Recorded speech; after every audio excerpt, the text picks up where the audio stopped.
Es precisamente titulado ¿Habrá juicio final? Pero antes de empezar el estudio, lógicamente, vamos a empezar con una oración. Padre nuestro que estás en los cielos, te queremos pedir, Señor, que el Espíritu Santo esté con nosotros, que tú nos ayudes a saber desgranar todo lo que nos quieres decir a través de tu palabra, y en este caso, en este tema tan importante.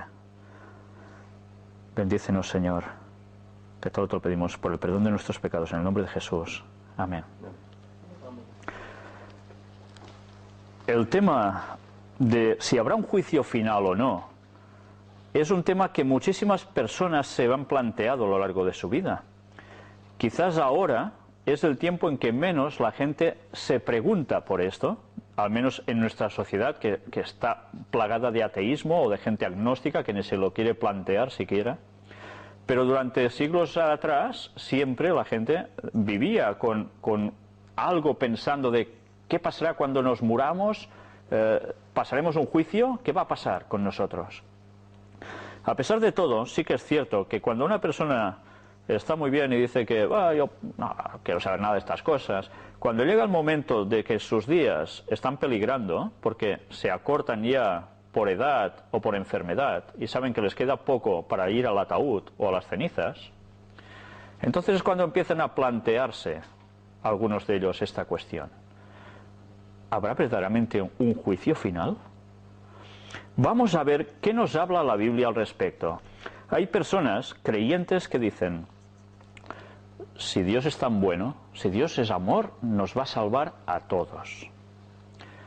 Y allí pues caben todos los peores que han pasado por esta historia, u otros que sin ser tan peores también van a ser salvos.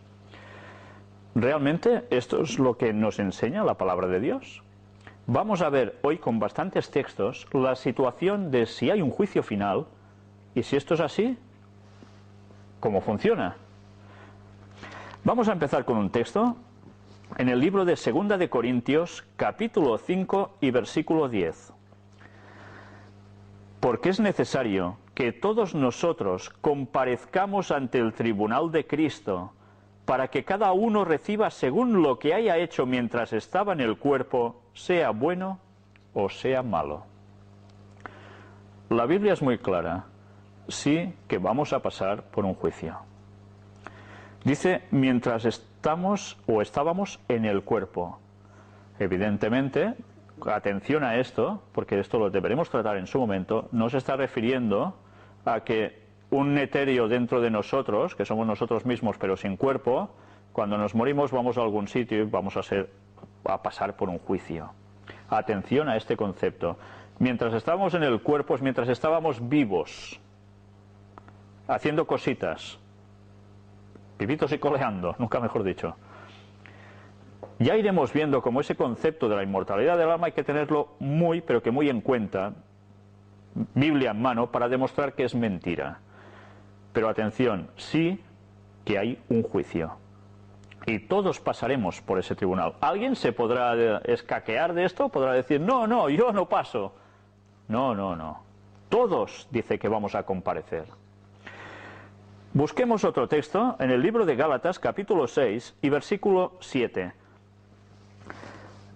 No os engañéis, Dios no puede ser burlado, pues todo lo que el hombre sembrare, eso también segará. Si tú siembras una cosa en concreto, ¿qué vas a cosechar? ¿Otra cosa distinta? No, vas a cosechar lo que has sembrado. Con nuestras vidas va a pasar exactamente lo mismo. Lo que nosotros sembramos, eso cosecharemos. Por tanto, en el juicio va a haber una cosecha de lo que nosotros hayamos hecho, y solo eso ya iremos viendo más. Busquemos en el libro de los Hechos de los Apóstoles, capítulo 24, qué dijo Pablo acerca del juicio precisamente. Capítulo 24, versículo 25.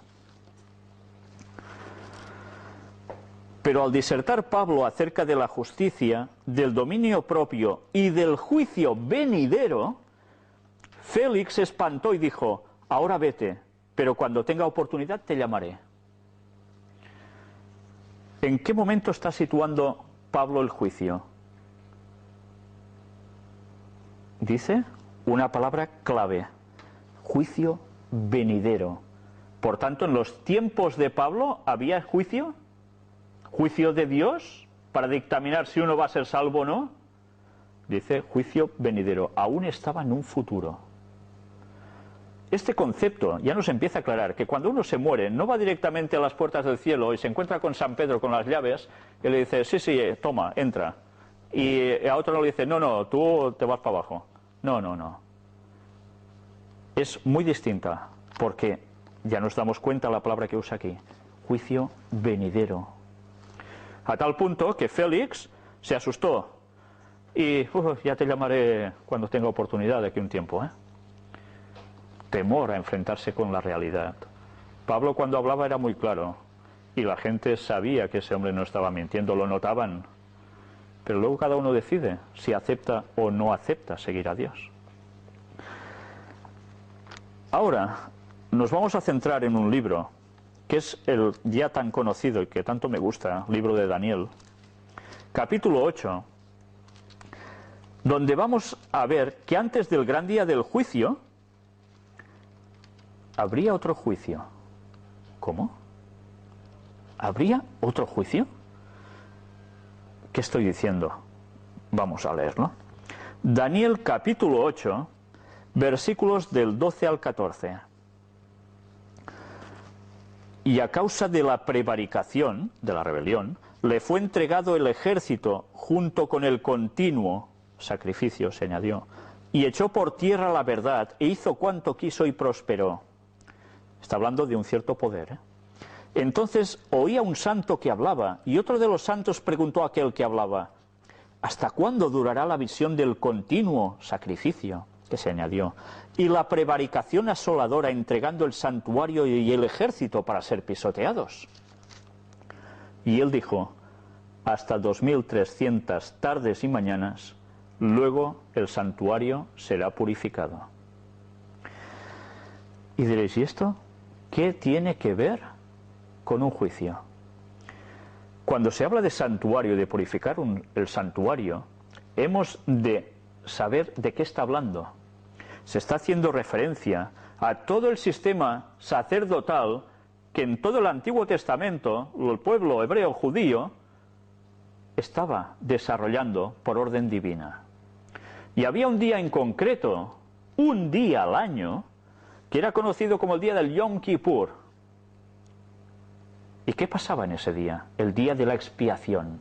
Expiar los pecados, limpiar los pecados. Era un día de juicio, donde todos los del pueblo guardaban un ayuno y un silencio absoluto, con temor y temblor, porque en ese día se juzgaba al pueblo de Dios, y si Dios aprobaba, quedaban limpios de los pecados de todo ese año, a través de un sistema que hacían de sacrificios diario, y una sola vez al año el sumo sacerdote pasaba del lugar santo, que era la parte más grande del santuario, luego del templo, del edificio también, pasaba al lugar santísimo, y allí esparcía una sangre sobre la tapa, el propiciatorio, sobre la tapa del arca de la alianza, simbolizando de que allí se iban a limpiar los pecados de todos.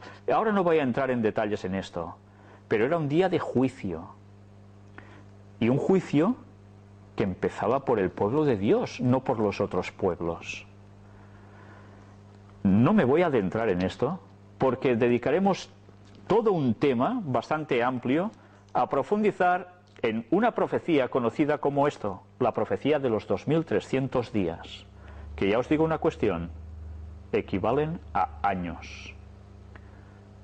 Y en ese periodo nos llevaba a un juicio cuando se terminara. Pero bien, esto os lo dejo aquí para otro estudio bíblico. Vamos ahora a seguir con el tema de hoy. En el mismo libro de Daniel se nos habla de quién compone este juicio. Sabéis que en todo juicio hay un juez, ¿no? O si no, ¿qué juicio sería? Capítulo 7 de Daniel, versículos 9 y 10. Vamos a ver quién es este juez. Estuve mirando hasta que fueron puestos tronos, y se sentó un anciano, en mayúsculas de días, cuyo vestido era blanco como la nieve, y el pelo de su cabeza como lana limpia. Su trono llama de fuego, y las ruedas del mismo fuego ardiente. Un río de fuego procedía y salía de delante de él. Millares de millares le servían, y millones de millones asistían delante de él. El juez se sentó, y los libros fueron abiertos. Hay un juicio, y hay un juez que dice que es el anciano de días. Esta es la descripción que se da de Dios.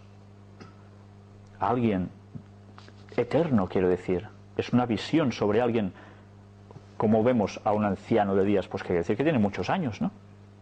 Y vestido de blanco, totalmente puro.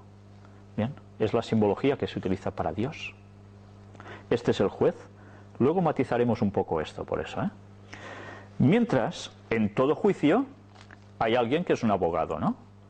¿Quién es el abogado en este caso? Si buscamos en 1 de Timoteo, capítulo 2 y versículos del 3 al 6, vamos a ver quién es este abogado. Quiero deciros una cosa, en los tiempos en que se escribió este texto, el abogado, sabéis que ahora hay un abogado, un fiscal, uno defiende, el otro acusa. En esos tiempos el abogado hacía las dos funciones. Presentaba todo, para acusar y para defender. Presentaba todo lo que podía. Vamos a ver quién cumple bíblicamente este papel. 1 de Timoteo, capítulo 2, versículos del 3 al 6. Porque esto es bueno y agradable delante de Dios nuestro Salvador, el cual quiere que todos los hombres sean salvos y vengan al conocimiento de la verdad. Esto es lo que quiere Dios, ¿eh? Porque hay un solo Dios y un solo mediador entre Dios y los hombres, Jesucristo hombre, el cual se dio a sí mismo en rescate por todos, de lo cual se dio testimonio a su debido tiempo. ¿Quién es el que hace de mediador entre el juez y el que está allí para ser juzgado? Es Cristo, es Jesús. Él es ese abogado. Pero ya vemos, ¿qué nos dice aquí? Dios quiere que todo el mundo se salve. Eso es lo que quiere, eso es lo que va a pasar. Una cosa es lo que se quiere y la otra lo que va a pasar. Porque cada uno va a decidir lo que va a hacer con su vida, ¿no? Y eso lo tendrá que afrontar en el juicio. Si volvemos al libro de Daniel, no sé si os habéis fijado en un detalle importante. Se ha hablado de alguien, pero que no es una persona, son muchos. En un juicio falta alguien más. ¿Qué es lo que da la salsa a ese juicio? ¿Quién presenta lo que ha visto? ¿Los testigos? ¿Quiénes son los testigos en el juicio? Vamos a verlo. Daniel 7:10. Un río de fuego procedía y salía de delante de él. Millares de millares le servían y millones de millones asistían delante de él. ¿Quiénes son?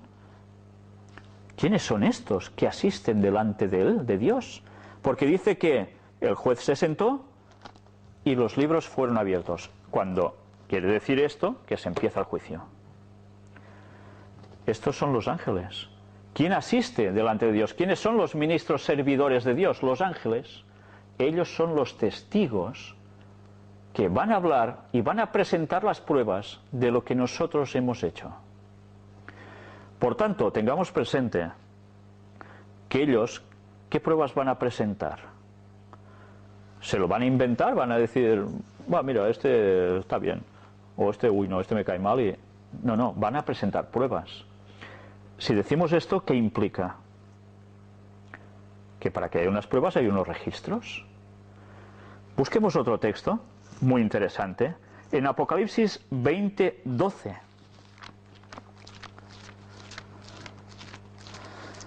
Y vamos a ver si no es interesante esto. Y vi a los muertos, grandes y pequeños, de pie ante Dios. Y los libros fueron abiertos. Y otro libro fue abierto, el cual es el libro de la vida. Y fueron juzgados los muertos por las cosas que estaban escritas en los libros, según sus obras. ¿Dónde estaban escritas o registradas las cosas de cada persona? En los libros. Claro, en ese tiempo, para hablar de algún registro, solo había algo para apuntar, ¿no? Para escribir. Eran libros. Evidentemente ahora empezamos a ver, con las cámaras, que hay filmaciones, ¿no? Pero yo no sé qué sistema está utilizando el ángel que está a mi lado, grabándome a mí todo el día y la noche, al igual que a vosotros. Pero sé que de algún modo registra todo lo que yo hago. Pero no solo lo que yo hago, vamos a ver contextos también, que es lo que yo digo y lo que yo pienso. Esto no lo hace una cámara digital 3D ni lo que queráis, no. Pero en el registro de los ángeles, yo no sé qué sistema utilizan, pero lo hacen. Y con eso nosotros vamos a ser juzgados. ¿Cuántas cosas dejaríamos de hacer o de pensar si fuésemos conscientes que algún día tendremos que afrontar lo que en nosotros ha circulado o hemos dicho, si hemos de estar en presencia de Dios? ¿Qué cosas dejaríamos de hacer? ¿Cuántas cosas cambiaríamos? ¿Somos conscientes de eso? Ojalá tuviésemos eso más presente todos, ojalá.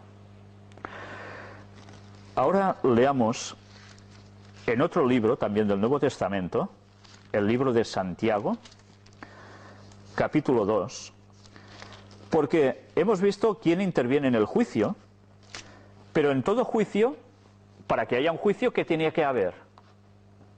Una ley, ¿no? Si no hay ley, ¿qué juicio va a haber? ¿En base a qué se te va a juzgar? Entonces, ahora leeremos este texto, Santiago 2, del 10 al 12. Porque cualquiera que guardare toda la ley, pero ofendiere en un punto, se hace culpable de todos. Porque el que dijo, no cometerás adulterio, también ha dicho, no matarás. Ahora bien, si no cometes adulterio, pero matas, ya te has hecho transgresor de la ley. ¿Por qué? Porque la ley es un bloque, son 10 elementos distintos, pero es un bloque. Si transgredes uno, estás transgrediendo la ley, sea el que sea. Así hablad y así haced, como los que habéis de ser juzgados por la ley de la libertad. Hemos de ser juzgados por la ley de la libertad. Y ya hemos visto cuál es esta ley. La ley de la libertad son los 10 mandamientos. Y alguien dirá, ¿cómo puede ser? Ley de la libertad, pero si me dicen, no harás esto, no harás lo otro. Porque esa es la verdadera libertad. Porque si hacemos lo contrario, somos esclavos del pecado y dejamos de ser libres para con Dios. Por eso es la ley de la libertad. Y ahora me pregunto, ¿y las personas que dicen de que no hace falta guardar la ley? ¿Para qué guardar el sábado? Esto es cosa de... No. Cualquiera que transgrede uno de los 10 se hace culpable de toda la ley. ¿Cómo puede decir alguien que los 10 mandamientos ya no hay que guardarlos porque Cristo los clavó en la cruz? ¡Qué cosa más absurda! Entonces, ¿para qué va a haber un juicio?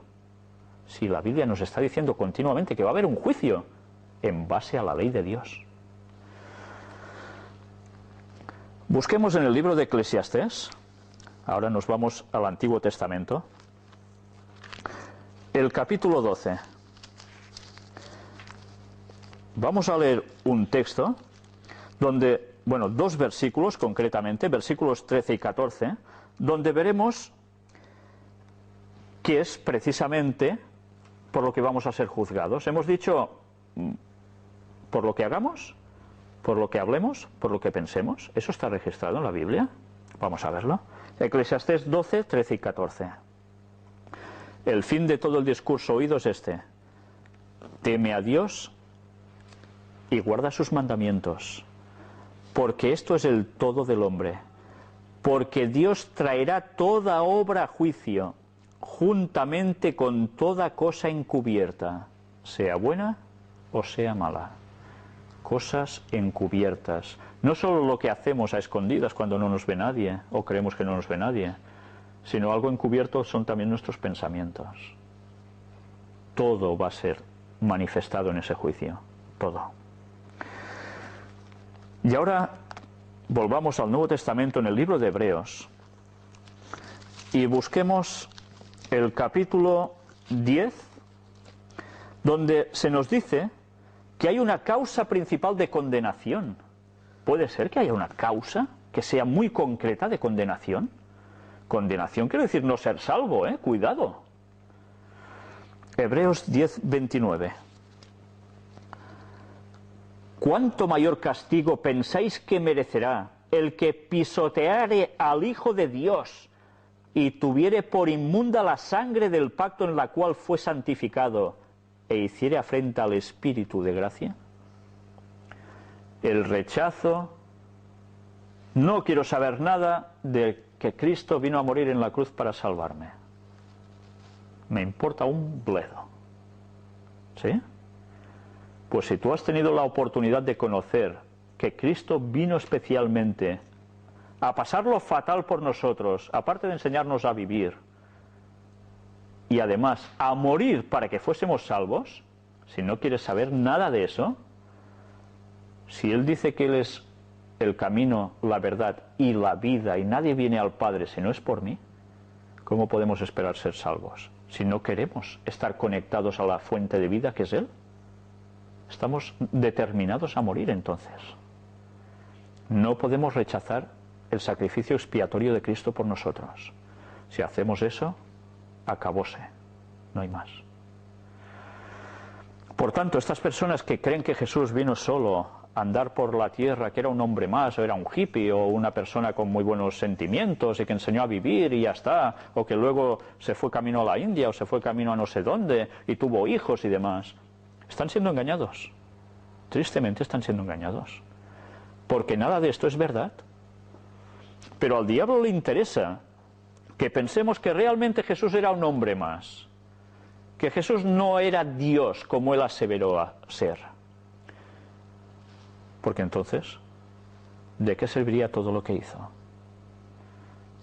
Si nosotros no aceptamos que Cristo murió en la cruz, y Cristo resucitó y se fue, y volverá, y nosotros vamos a pasar por un juicio, lo tenemos claro, Si hemos conocido la verdad, lo tenemos claro. Vamos ahora a buscar un texto en Apocalipsis, un libro que a mucha gente le hace temor solo leer. Uy, Apocalipsis, esto, wow, tiene que ser... Apocalipsis quiere decir revelación. O sea, que es revelar algo que iba a acontecer. Vamos a ver qué interesante es lo que nos dice el capítulo 22, cuando nos dice que, claro, en todo juicio, ¿qué pasa? Hay una sentencia, golpe de martillo, y se decreta algo, ¿no? Vale, ahora dicen, a ver, tú, fulanito tal, sentenciado. O, vale, tú, tal, salvo. Pero ahora pongamos que me dicen sentenciado. Podré decir, señor juez, no estoy de acuerdo, porque lo que usted ha presentado de pruebas se lo ha inventado. ¿Podremos hacer eso cuando habrá todos los registros de nosotros tan claros? Fijémonos en si nosotros podremos hacer eso de un modo muy claro. Apocalipsis 22:11. El que es injusto, sea injusto todavía, y el que es inmundo, sea inmundo todavía, y el que es justo, practique la justicia todavía, y el que es santo, santifíquese todavía. Ya no hay posibilidad de cambio. Lo determinado, determinado está. Es más, os diré que este texto pasa en un momento muy concreto. A veces nos imaginamos que, bueno, una vez muertos me plantaré delante de Dios allí, se me va a juzgar y me dirán tú para acá o tú para allá. ¿Va a ser así realmente? Iremos viendo más textos donde esto no sucede exactamente así. Hay un juicio que ya se está desarrollando en el cielo. Y es a partir del 22 de octubre de 1844, y eso tiene implicación con la profecía de los 2300 días, cuando eso ya está sucediendo. Pero llega un momento en que el Evangelio ha sido predicado a todo el mundo, la verdad del sábado, y el descubrimiento a la gente públicamente de que la inmortalidad del alma es una gran mentira satánica. Y llega un momento en que todo el mundo habrá tomado su decisión: ¿acepto seguir a Dios y sus mandamientos o prefiero la marca de la bestia, observando el domingo por lo que sea? Llega un momento, cuando este juicio termina, que ha empezado por el pueblo de Dios, y ahora iremos viendo aún más textos sobre eso, que la gente ya no tiene opción de pasarse de bando, porque al final solo habrá dos bandos en este mundo: el de los que van a ser salvos y los que no, que aún estarán vivos cuando Cristo vuelva. Y en esos momentos ya no hay posibilidades de cambio. El que es justo sigue siendo justo y el que no, no. Y atención, porque esos que estén vivos, esperando el retorno de Cristo, lo van a pasar muy mal, porque estarán siendo perseguidos a muerte, porque el decreto que va a surgir del papado y del falso Mesías, o sea, Satanás haciéndose pasar por Jesús, que habrá venido a la tierra, que habrá convencido a todo el mundo de que habrá 1000 años de paz, y todo eso se va a ir al traste en un momento. Él va a decretar la pena de muerte sobre los observadores del sábado, y va a haber la peor persecución religiosa de la historia. Y en esos momentos, los que estén siendo perseguidos a muerte serán liberados por el pueblo de Dios, no sufrirán daño alguno y van a ser sustentados por Dios. Y esos son los que van a ser los 144.000 sellados, los que estando vivos esperen el retorno de Cristo y lo vean volver. Ellen White decía: procurad ser de los 144.000, y ya podemos procurarlo, porque esto se está acercando. Y para ser de esos, debemos pulir nuestros caracteres totalmente, porque no tendrán mancha. Si tenemos mancha, si tenemos algún pecadillo de esos que no seremos de ese grupo. Y esos van a ser un grupo privilegiado especialmente por Dios, cuando todo haya terminado. Pero bien, me iré cambiando de tema, volvamos al asunto. Jeremías capítulo 8.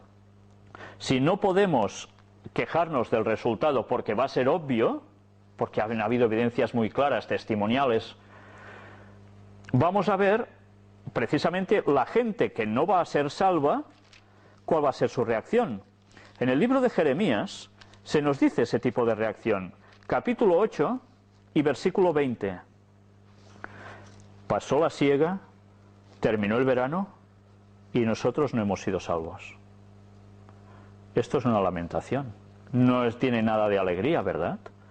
Porque la persona, cuando se dé cuenta de que se pierde la eternidad, sin maldad alguna, sin muerte, sin nada de malo, absolutamente nada, sino todo lo mejor y más, al lado de Dios, es para tirarse de los pelos, ¿verdad?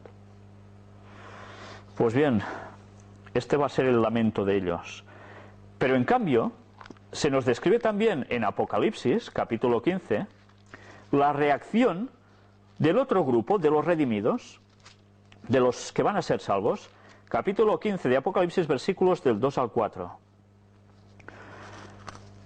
Vi también como un mar de vidrio mezclado con fuego, y a los que habían alcanzado la victoria sobre la bestia y su imagen, impresionante esto, y su marca y el número de su nombre, en pie sobre el mar de vidrio con las arpas de Dios. Está hablando de ese grupo selecto que no ha aceptado la marca de la bestia, ese 666, ese domingo como día de reposo.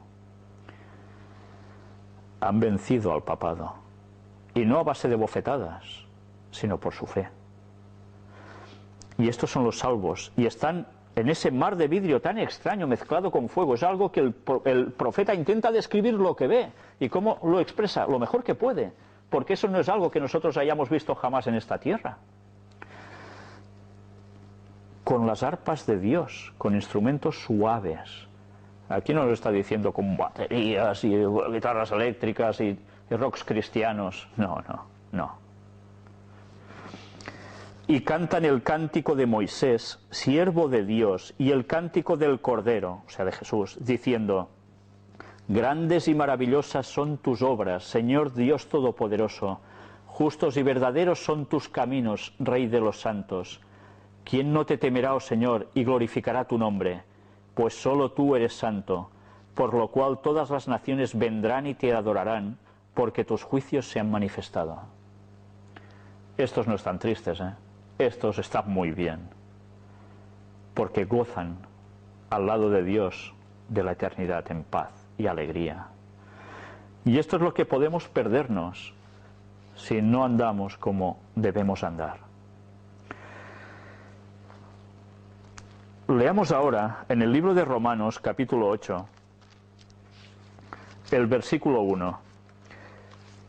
Vamos a ver cómo estarán delante del tribunal de Dios los que han aceptado a Jesús como su Salvador personal.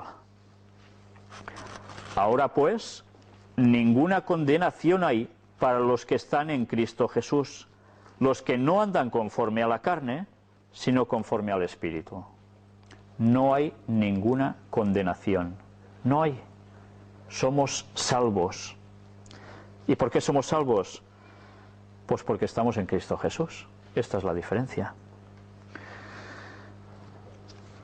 Y ahora leamos en 2 de Corintios, capítulo 6 y versículo 2. ¿Cuándo debemos aprovechar la salvación que Dios nos ofrece? Cuando sea viejo ya la cogeré. O bueno, primero quiero disfrutar de esto, de lo otro, y hacer no sé qué y no sé cuánto, y después ya la... ¿Sí?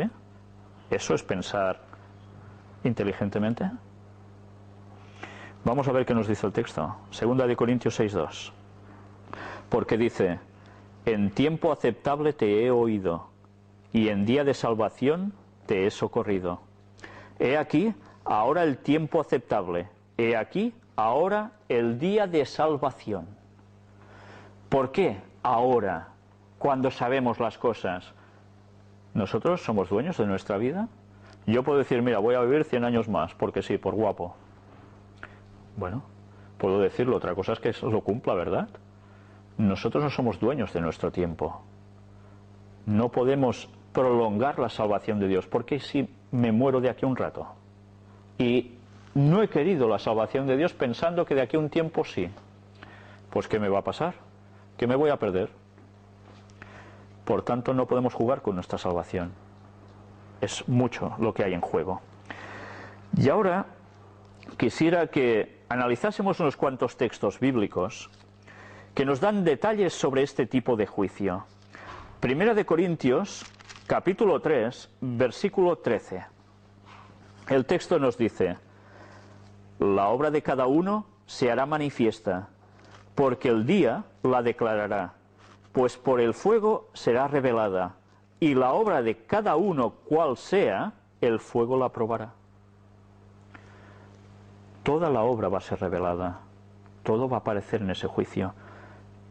Y el fuego la revelará, el fuego la probará. Cuidado, ¿de qué nos está hablando aquí? El fuego es purificador, ¿no? El fuego limpia. Con el fuego se utiliza la limpieza según qué gran metal, ¿no? Esto es interesante, porque si el fuego va a probarlo todo, ¿a qué fuego se está refiriendo? ¿A que todo el mundo va a ser los malos destruidos por fuego y ya está? ¿Cómo va a venir Jesús a la tierra? Hay un texto bíblico que dice que Jesús en su regreso vendrá como un fuego abrasador. Si Jesús viene como un fuego abrasador, donde dice que todos los elementos ardiendo serán deshechos, etcétera, etcétera, quiere decir de que quien soporte en esos momentos, estando vivo, el regreso de Jesús, ese va a ser salvo. Se va a evitar que él sufra eso. Pero los que no, que estén vivos en ese momento, el fuego los va a destruir, porque no podrán con el resplandor de Jesús cuando vuelva. Luego, más tarde, habrá otro fuego, sí, y una destrucción más, sí, pero eso será después de 1000 años. Y esto lo seguiremos estudiando con más detalle en su momento. El infierno no es algo que está ardiendo ya ahora, ¿eh? No, no. El infierno será 1000 años después del regreso de Jesús, del auténtico. Y allí se va a pagar a cada uno para siempre, definitivamente, con sus obras. Y ese fuego no va a ser eterno. Oh, hay textos que dicen, sí, leámoslos bien, porque dicen que los resultados van a ser eternos de ese fuego, no que el fuego esté quemando siempre, con la tortura que eso implicaría. Haber vivido algunos 20 años, otros 80, vale, unos muy poco malos, otros mucho más malos, al final ninguno de estos salvos, y por ese periodo de pocos años van a pagar la eternidad, que no nos podemos ni imaginar mentalmente esa cantidad de tiempo sufriendo como quién sabe qué.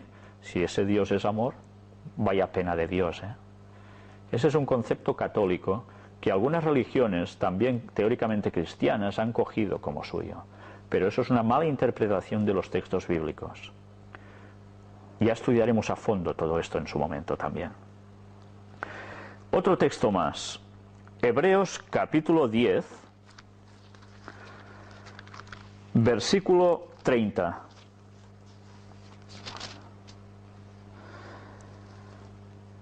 Pues conocemos al que dijo, mía es la venganza, yo daré el pago, dice el Señor. Y otra vez, el Señor juzgará a su pueblo. Atención a esto, el Señor juzgará a su pueblo. ¿Quiere decir que va a juzgar a todos en un principio? No, va a juzgar a su pueblo. Por tanto, esto quiere decir que juzgar a su pueblo, nosotros podemos decir, yo siempre he estado al lado de Dios y tal. Pero cuidado, porque de los registros del cielo, nuestro nombre puede ser quitado de ese libro de la vida que nos hablaba Daniel. No quiere decir que, mira, porque ya he hecho el bautismo y he seguido a Cristo, ya estoy salvo descaradamente. No, porque me puedo apartar. Y a veces yendo a la iglesia cada sábado y creyendo que lo hago todo, y resulta que en verdad no estoy funcionando bien. Y yo lo debería saber si ese es el caso. Y me voy a perder si no quiero hacer cambios en mi vida.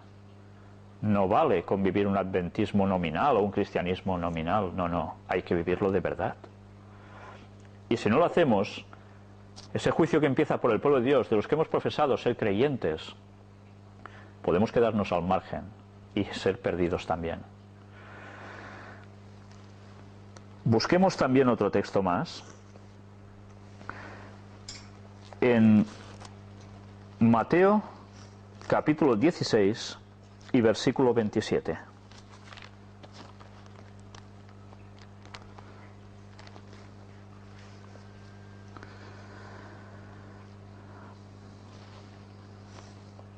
Porque el Hijo del Hombre, o sea Jesús, vendrá en la gloria de su Padre, o sea con Dios Padre, con sus ángeles. No solo viene Cristo, viene Dios Padre y vienen los ángeles de Dios. Y entonces pagará cada uno conforme a sus obras. Cuando Él venga, en su segunda venida, dará lo que corresponde a cada uno. Pero cuidado, iremos viendo más detalles, donde no quiere decir que automáticamente, mira, este se va a quemar durante no sé cuánto tiempo y ahora este se va a salvar ya y pam. Hay matices en todo esto. Cuando Él viene, paga cada uno con su obra, claro, porque unos son salvos y otros no. Unos son llevados con Él al cielo por 1000 años y los otros permanecen o muertos porque no han resucitado para la salvación, o mueren fulminados cuando Cristo vuelve. Y estos reciben su paga. Y no va a ser la paga definitiva, porque hay más después de 1000 años. Pero hay unos que sí, ya son salvos. Vamos a ver más textos. Apocalipsis 22, 12. He aquí yo vengo pronto, y mi galardón conmigo, para recompensar a cada uno según sea su obra. Y esto eran palabras de Jesús reveladas al apóstol Juan en Apocalipsis. Dice que él vendría en breve, pronto, y su galardón con él, para recompensar a cada uno según sea su obra. Para recompensar a cada uno según sea su obra, quiere decir que evidentemente hay distintos tipos de recompensa, ¿eh? ¿Todos los salvados gozarán de lo mismo? Unos se han sacrificado mucho por dar el Evangelio, otros son de esos que van a ser salvos por los pelos, pero van a ser salvos. ¿Dios pagará igual a unos que a otros en esto? Ya lo iremos viendo también todo esto. Leamos ahora en Mateo capítulo 12, versículos 36 y 37.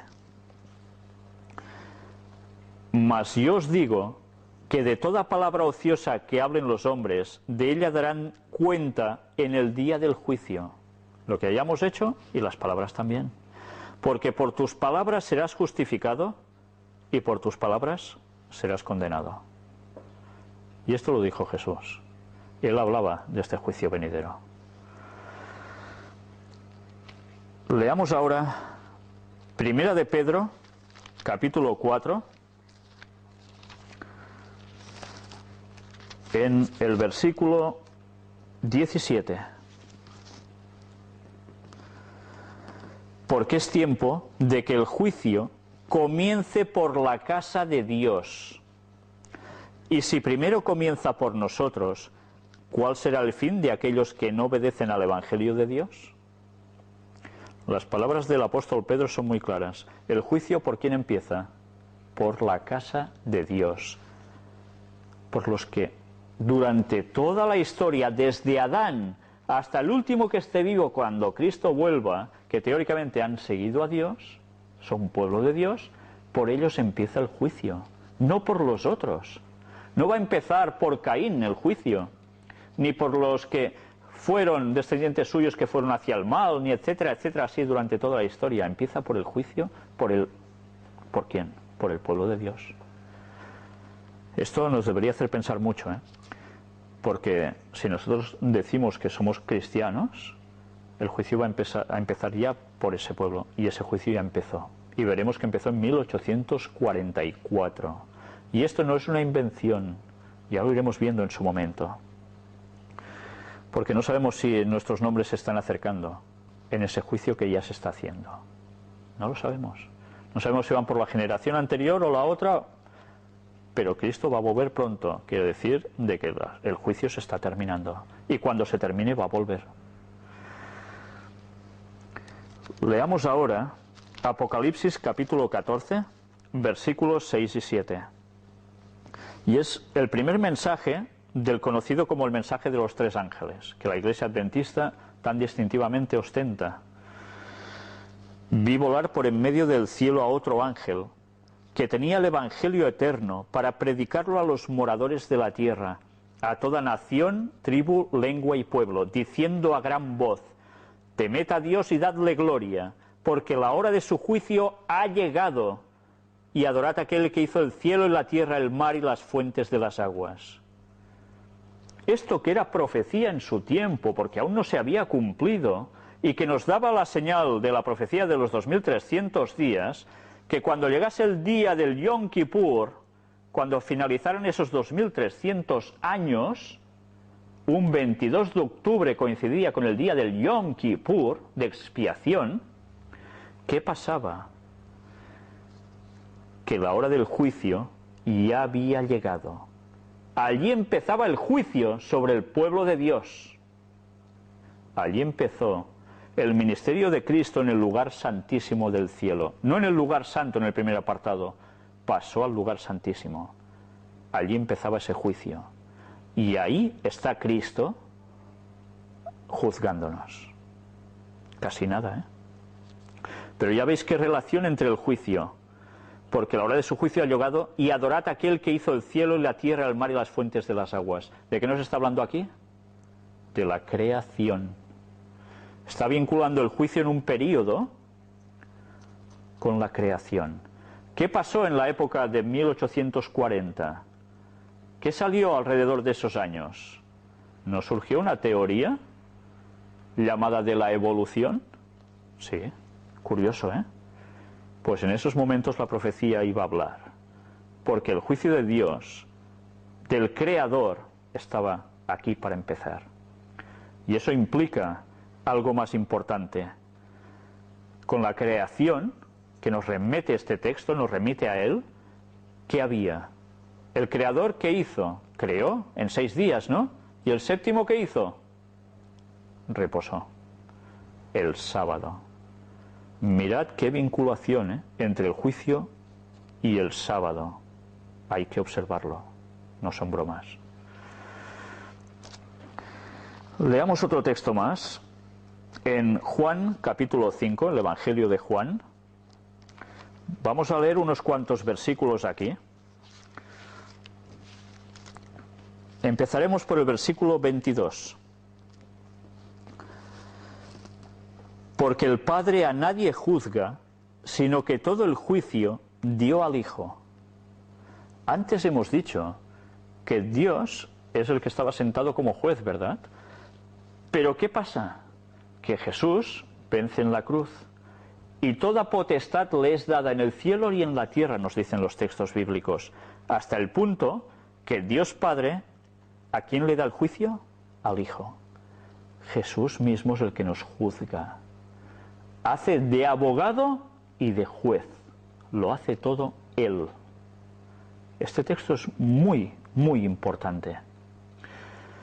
Pero bien, ¿esto nos tiene que asustar? Nos tiene que asustar que alguien que ha venido a dar la vida por mí, por ti, por cualquiera de vosotros, que sea mi juez. Esto quiere decir que me ama de una forma inexpresable. Porque siendo Dios, hacer esto por mí, y Él me va a juzgar, pues caray, si no es garantía que me quiere, que haya venido a morir por mí, mejor juez que ese no voy a tener, ¿eh? Tengamos eso presente. Leamos también el versículo 24. De cierto os digo, el que oye mi palabra y cree al que me envió, tiene vida eterna, y no vendrá condenación, mas ha pasado de muerte a vida. Y estas son palabras de Jesús. Si creemos en Él y al que Él envió, obtendremos la vida eterna. Creer implica no solo un conocimiento intelectual, implica seguirlo, por supuesto. Pero ya veis, es importante saber lo que dijo y hizo Jesús, para que no nos engañen, porque Él habló de todo esto. Esto es muy interesante, ¿eh? Jesús no hizo otra cosa, hizo esto y dijo esto. Más versículos, el 27. Y también le dio autoridad de hacer juicio por cuanto es el Hijo del Hombre. Dios Padre le dice a Jesucristo que haga esto, porque es también Hijo del Hombre. ¿Por qué? Porque nos comprende. Imaginad si es importante la bondad de Dios, que da el papel de juzgar a quien ha pasado por ser hombre y no solo se ha quedado con ser Dios, que puede entender más o menos o de un modo distinto, pero no puede captar como un hombre mismo cómo vivimos nosotros, con qué nos enfrentamos cada día, con toda esa carga de maldad. Jesús sí. Eso aún es más garantía de que vamos a ser juzgados muy justamente y con amor, con misericordia. Leamos también el versículo 29. Y los que hicieron lo bueno saldrán a resurrección de vida, mas los que hicieron lo malo a resurrección de condenación. Nos está hablando de la resurrección. ¿Cómo si nosotros al morir nos vamos al cielo, infierno, purgatorio o a donde sea? Porque hemos de resucitar después. Si ya se nos ha dado la paga cuando hemos muerto, ¿no veis que esto es absurdo? Habrá una resurrección. Por eso deberemos hablar del estado de los muertos. porque esa gran mentira de que cuando nos morimos vamos a algún sitio está tirando por tierra los textos bíblicos tan claros. Leamos también ahora versículos del 39 al 47. Escudriñad las Escrituras, porque a vosotros os parece que en ellas tenéis la vida eterna, y ellas son las que dan testimonio de mí. Y estas son palabras de Jesús. Y no queréis venir a mí para que tengáis vida. Jesús, yo me imagino cuando pronunciaba estas palabras, debería estar partido de corazón, porque dice que aunque Él haga todo esto y que las Escrituras hablen de Él, no queréis venir a mí para que tengáis vida. Viene a pasarlo mal y a morir por nosotros y lo rechazamos. Qué dolor debería tener Cristo en su corazón. Qué dolor. Gloria de los hombres no recibo, mas yo os conozco que no tenéis amor de Dios en vosotros. Yo he venido en nombre de mi Padre y no me recibís. Si otro viniere en su propio nombre, a ese recibiréis. Esto es una profecía, ¿eh? Porque habría gente que se diría que eran Mesías y los seguirían, y así fue. Pero se está refiriendo a alguien que vendrá haciéndose pasar por Jesús, y a ese sí van a recibir, y va a caer casi todo el mundo cristiano, entre comillas, y el resto del mundo también.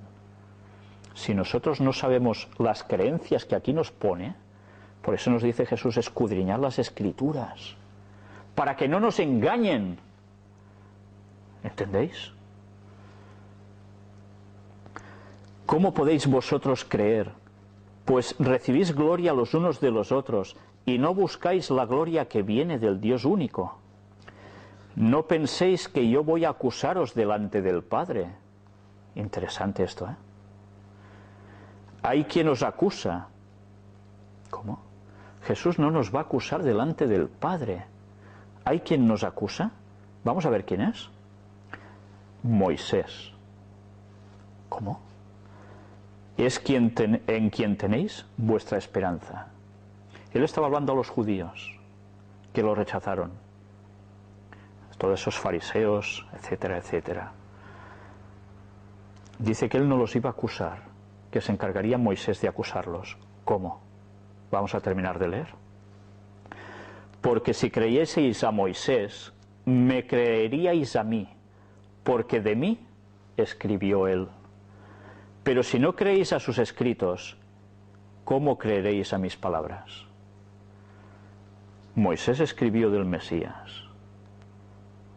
Si rechazaban los escritos de Moisés aplicándolo a él, quien los iba a condenar eran esos escritos, porque con una evidencia no quisieron saberla, y por eso rechazaron a Cristo. Esto es impresionante. ¿Y qué escribió Moisés de él? Escribió profecías, sí, pero escribió algo importante por lo que íbamos a ser juzgados. ¿Qué se le dio a Moisés? Los 10 mandamientos. Por eso, si rechazamos que hay que guardarlos y rechazamos el papel de Cristo que ya estaba profetizado, no podemos ser salvos. Eso nos va a acusar a nosotros. Nosotros mismos nos autoperderemos porque nos autoexcluimos de la salvación. Esa es la condenación. Leamos ahora en el libro de Romanos, capítulo 2, versículos del 1 al 16. Por lo cual, eres inexcusable, oh hombre, quien quiera que seas tú que juzgas, pues en lo que juzgas a otro, te condenas a ti mismo, porque tú que juzgas, haces lo mismo. Atención a estas palabras que he querido incluir aquí. No las he escrito yo, las estuvo escribiendo el apóstol Pablo. Ahora vamos a hacer una pequeña vertiente sobre el apartado del juicio. Nosotros también nos elegimos como jueces, ¿eh? ¿Con qué derecho nos elegimos como jueces cuando nos comparamos entre nosotros y yo siempre soy mejor que tú? No sé por qué. Alguna cosa tuya admiraré, pero normalmente yo soy mejor que tú en esto, en lo otro. Y a ese que me ha hecho eso, bueno, yo mucho más mejor, seguro. Ya veis las palabras. Cuidado, Mas sabemos que el juicio de Dios contra los que practican tales cosas es según verdad. ¿Y piensas esto, oh hombre, tú que juzgas a los que tal hacen, y haces lo mismo, que tú escaparás del juicio de Dios? ¿O menospreciáis las riquezas de su benignidad, paciencia y longanimidad, ignorando que su benignidad te guía al arrepentimiento? De Dios. Él nos guía al arrepentimiento. Pero por tu dureza y por tu corazón no arrepentido, atesoras para ti mismo ira para el día de la ira y de la revelación del justo juicio de Dios. El juicio de Dios va a ser justo, porque Él es justo, como los mandamientos, tal como vimos en esos momentos. Ya veis si es importante. Nosotros mismos atesoramos la ira que se nos va a aplicar. Somos nosotros, Que seamos salvos o perdidos no va a ser culpa de Dios, va a ser nuestra, o va a ser causa nuestra. El cual pagará cada uno conforme a sus obras. Vida eterna a los que perseverando en bien hacer buscan gloria y honra e inmortalidad. Debemos buscar eso, No gloria y honra de los hombres, sino la de Dios, e inmortalidad. Atención a este texto, que lo leemos y no nos damos cuenta. Si debemos buscar la inmortalidad, ¿quiere decir que somos inmortales? Si fuésemos inmortales, ¿para qué hemos de buscar la inmortalidad? Aquí no nos habla de la inmortalidad del alma, La inmortalidad la da Dios, no la tenemos innata. Pero ira y enojo a los que son contenciosos y no obedecen a la verdad, sino que obedecen a la injusticia. Tribulación y angustia sobre todo ser humano que hace lo malo. El judío primeramente, y también el griego, aquí no se escapa nadie.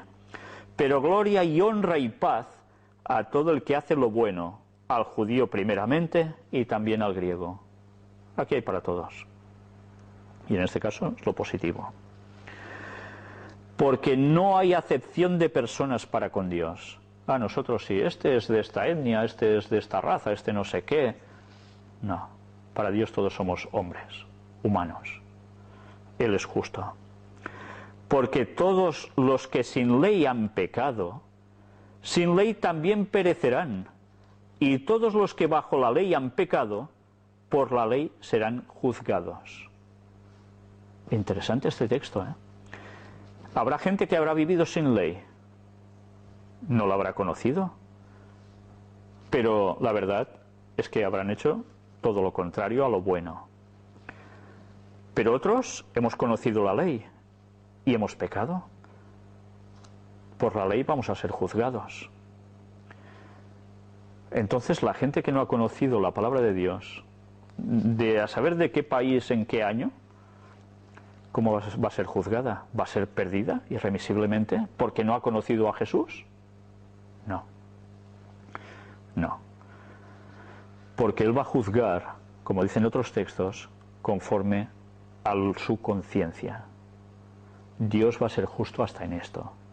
Nosotros podríamos decir, mira, si no has creído en Jesús ya directamente te vas a la porra. No, no, no. Si no has conocido, Dios te va a juzgar por tu conciencia. Porque tú sabes en el fondo lo que está bien y lo que está mal, porque la ley está escrita también en los corazones. Porque no son los oidores de la ley los justos ante Dios, los que escuchan, sino los hacedores de la ley serán justificados.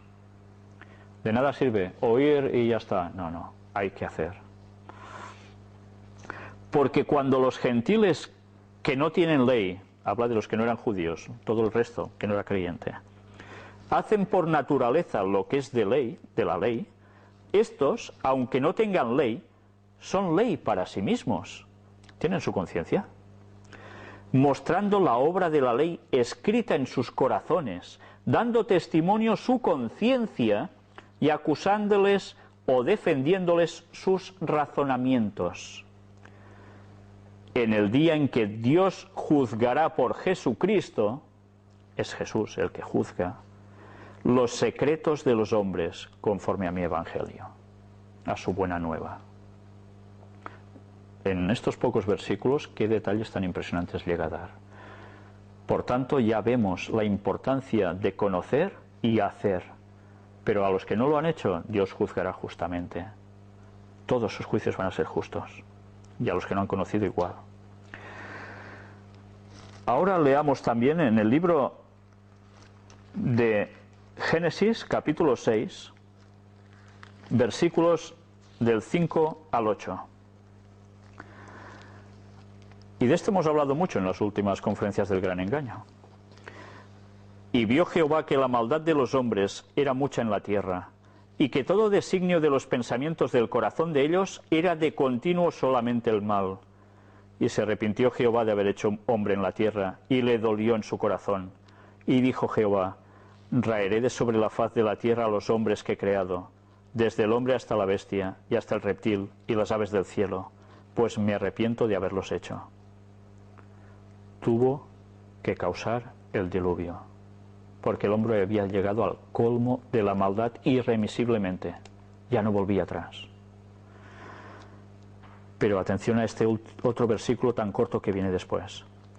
Pero Noé halló gracia ante los ojos de Jehová. Alguien quería seguir a Dios y Dios tuvo misericordia. Ya vimos el relato del diluvio, cómo funcionó, con el mundo antediluviano y postdiluviano. Misericordia divina. Dios escogió a 8 personas que pudo rescatar de allí. Y por eso estamos nosotros aquí, porque venimos de ellos. Pero mirad, los juicios de Dios siempre son justos. Si alguien verdaderamente, él cree que considera que vale la pena que sean salvos porque aceptan a Él como su Salvador, Él los va a salvar, por supuesto. No es injusto Dios, no. Pero eso tengamos presente. Hay gente que dice: Dios, ¿cómo va a aplicar justicia así? Si es un Dios vengativo, ya no es Dios ni es nada. Este Dios no lo quiero. Recordemos el pasado, porque si eso es un hecho, y lo es, va a haber el otro juicio y va a haber todo lo que la Biblia habla. Hay gente que dice: el Antiguo Testamento, ese Dios yo no lo quiero, es solo vengativo, iras y no sé qué, porque no se enteran. No investigan y no se enteran del significado de cada cosa, ni el porqué de las cosas. Y no quieren seguir a Dios a tope porque saben que tienen que hacer cambios en su vida. Y entonces hay que buscar excusas y no investigar a fondo. Y aceptar los rumores que uno ha escrito sobre este texto o lo otro para tirar por tierra esto como un Dios malo. Pues estas personas que busquen de verdad y se darán cuenta que la están pifiando de arriba abajo. Porque en el Nuevo Testamento, es el Nuevo Testamento que, el Dios del Nuevo Testamento es tan distinto, es donde más textos hay sobre el juicio de Dios, más que en el Antiguo Testamento. Entonces, ¿qué percepciones tan equivocadas hay? Y Jesús mismo habló del juicio. O se estudian las Escrituras de verdad y pidiéndole a Dios entendimiento, o no nos vamos a enterar de nada y nos vamos a perder por tontos. Fuimos advertidos, una vez el mundo fue destruido por agua. Hizo un pacto Dios poniendo el arco en las nubes, el arco iris. No volverá a ser destruido por agua, pero va a ser destruido por fuego. Esta es la segunda destrucción del mundo y definitiva. Leamos ahora en 2 de Pedro, capítulo 2, versículos del 5 al 9. Y si no perdonó al mundo antiguo, sino que guardó a Noé, pregonero de justicia, con otras 7 personas, trayendo el diluvio sobre el mundo de los impíos, y si condenó por destrucción a las ciudades de Sodoma y de Gomorra, reduciéndolas a ceniza, y poniéndolas de ejemplo a los que habían de vivir impíamente, y libró al justo Lot, abrumado por la nefanda conducta de los malvados. Porque este justo que moraba entre ellos, afligía cada día su alma justa, viendo y oyendo los hechos inicuos de ellos. Sabe el Señor librar de tentación a los piadosos y reservar a los injustos para ser castigados en el día del juicio. Dios es muy claro, ¿eh? Y esto está en el Nuevo Testamento, no está en el Antiguo. Y son palabras del apóstol Pedro que estuvo con Jesús. Va a haber ese juicio y va a haber esa destrucción. Y estamos más que avisados. Y nosotros haciéndonos el sueco. No. Podemos enterarnos si buscamos la verdad. No nos conformemos con lo que nos dicen que pone aquí y parece que diga. No. La verdad hay que buscarla. Y eso implica horas de estudio, en vez de perder el tiempo con otras cosas. Pero claro, es más fácil ir pasando el tiempo, ¿verdad? Pues bien, ya veis. Y ahora ya vamos a finalizar con dos textos. Romanos capítulo 12, versículos del 9 al 21. Vamos a destacar alguno en concreto.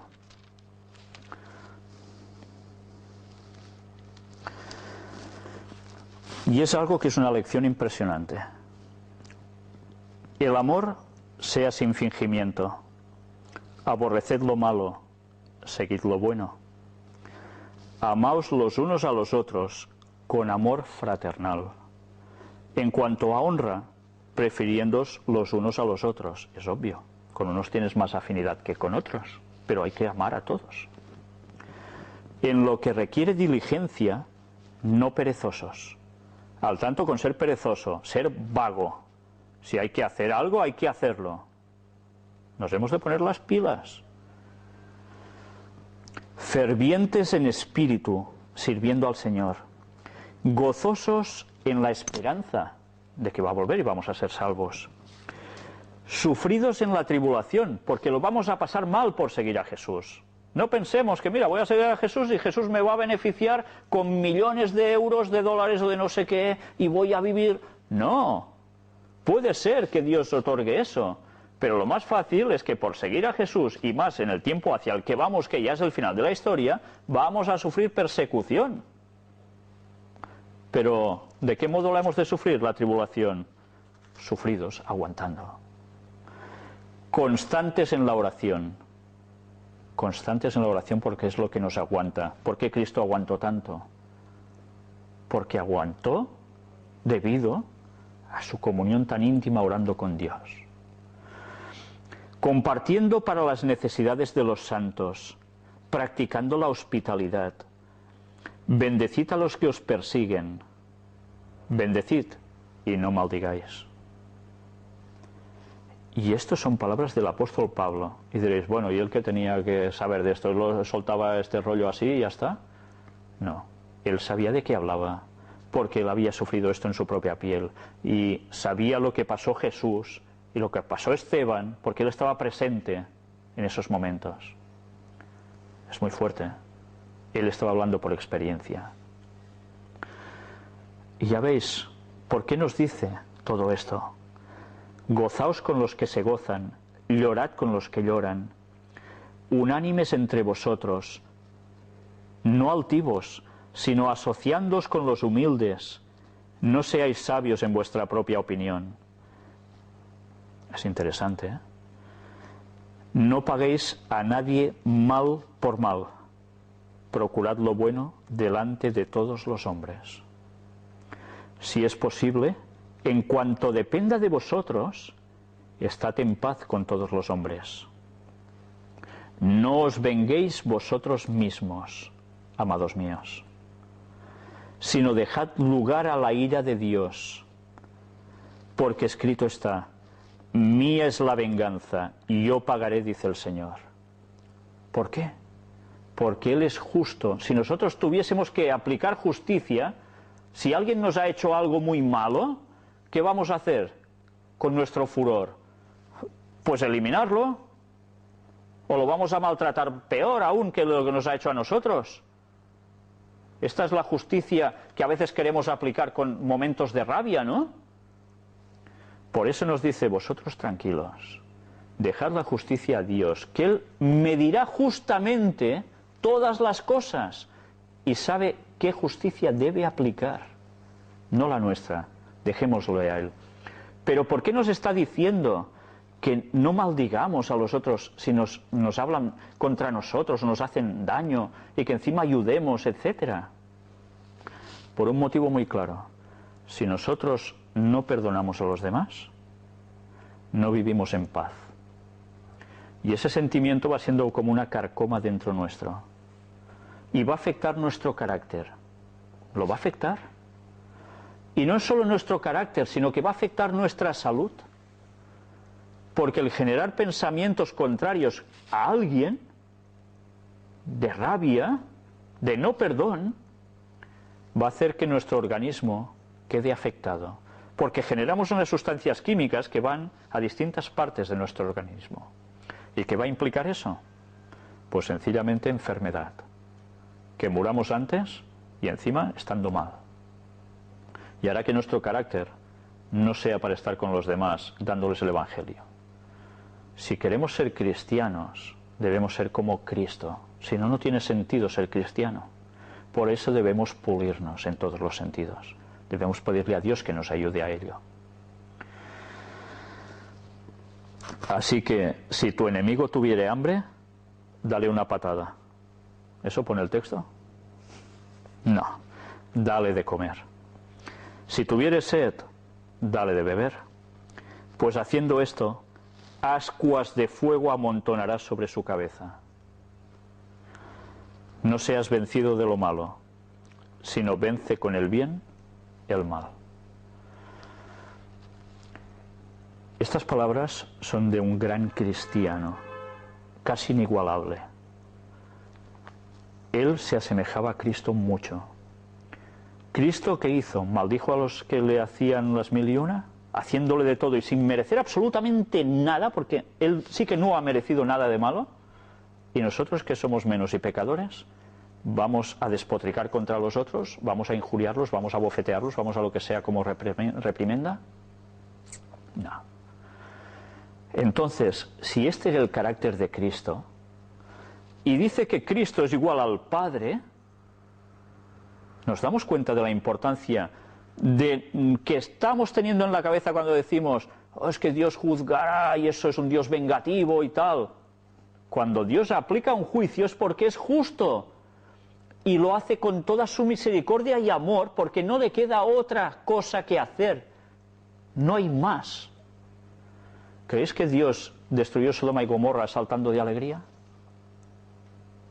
¿Creéis que destruyó al mundo antediluviano cantando? No. Estaba dolido. Dios es amor, dice el texto. Pero el amor y la justicia van unidos. Y la justicia y la misericordia también. Dios justamente va a aplicar los juicios. Dejémoslo a Él. Él hará. Nosotros no conocemos a veces los procederes de las personas, no conocemos lo que piensan en el fondo por cuando hacen una cuestión. Nosotros ya nos montamos toda una película. Él sabe lo que hay aquí dentro de cada persona. A veces se han mostrado imágenes, y yo recordaré montajes fotográficos que se han hecho pruebas, de un soldado con una pistola o un rifle hacia abajo, y todo el mundo, mira, ves, lleva el arma hacia abajo y tal. Luego empiezan a ampliar la fotografía y se ve que debajo había una persona que iban a dispararla. ¡Ostras! Pero luego resulta que terminan ampliando y resulta que lo va a salvar. Pero curiosamente llevaba el arma por allí así. Y nosotros ya montándonos toda una película de lo... Dios sabe los motivos. Dios sabe el interior de cada corazón. Él juzgará. Dejémosle a Él. Y vamos a terminar con un texto. Porque a veces hablar de juicio a la gente le parece terrible, ¿no? Bien, terrible. ¿Por qué tan terrible? Si nosotros seguimos a Dios de todo corazón, siendo cristianos de verdad, estemos tranquilos. Jesús vino a salvarnos. ¿O no vino a salvarnos?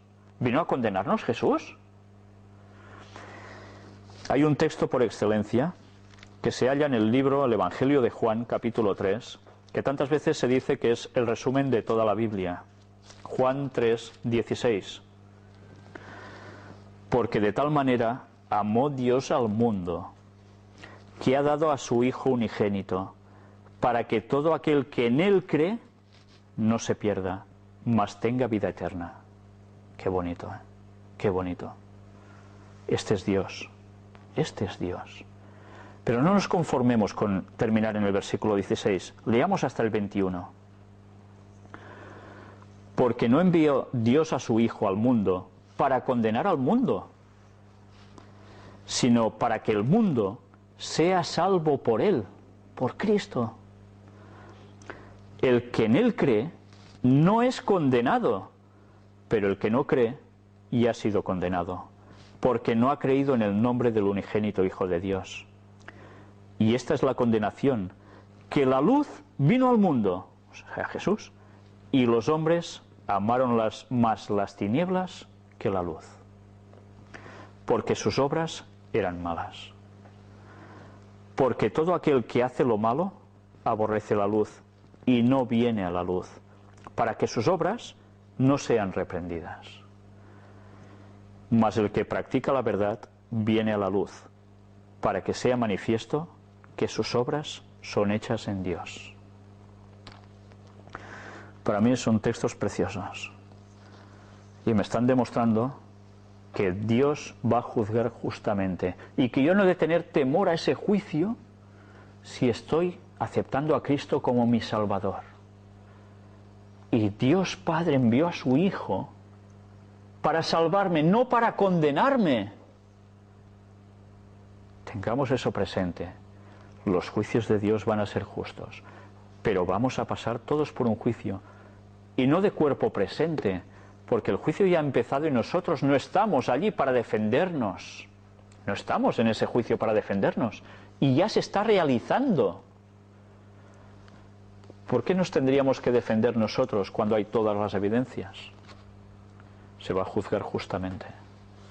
Cuando ese juicio termine, vendrá a aplicar la primera parte de ese juicio, ese decreto. 1000 años después, ya iremos viendo en otro estudio cómo se aplica definitivamente la justicia de Dios. Bien, ya hemos visto ahora una parte de este juicio. Vamos a ver más adelante el resto. Y esto sorprende a muchas personas, porque hay muchos que jamás habrán oído esto. Pero todo esto está aquí. Si no estudiamos la Biblia, nos levantan la camisa. Sea la religión que sea. ¿Entendéis? Busquemos a Dios de todo corazón, mientras puede ser hallado, porque Él está cercano. No hagamos de nuestras vidas una pérdida de tiempo y un sacrificio inútil de Cristo por nosotros. Que Dios nos ayude a ello. Vamos a terminar con una oración.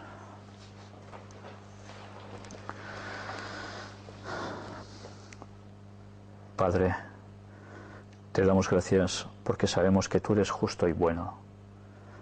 Y sabemos que Satanás es el que intenta mostrarte al mundo como un ser despótico, vengativo, de mucha ira, que en verdad no le importamos nada y que por tanto ese Dios no es Dios. Ayúdanos, Señor, a entenderte. Tú mismo nos aconsejas que te busquemos, para que aprendamos la verdad y sepamos discernir los errores que el diablo está poniendo en esta relación que podemos mantener contigo. Ayúdanos a no apartarnos de ti. Ayúdanos a vivir como tú quieres, a ser verdaderos cristianos y a prepararnos para tu venida. Ayúdanos a poder obtener esta salvación que por nosotros mismos, por más que lo intentemos, es imposible. Pero tú lo puedes todo con nosotros, Señor. Ayúdanos a poner nuestra parte, porque tú has puesto ya mucho por nosotros y más que vas a hacer. Ayúdanos a no despreciar el sacrificio de Cristo por nosotros y a tenerlo siempre presente para no caer. Perdona todos nuestros pecados. Bendícenos, Señor, y ayúdanos a ser una luz para todo el mundo. Te lo pedimos todo en el nombre de Jesús. Amén.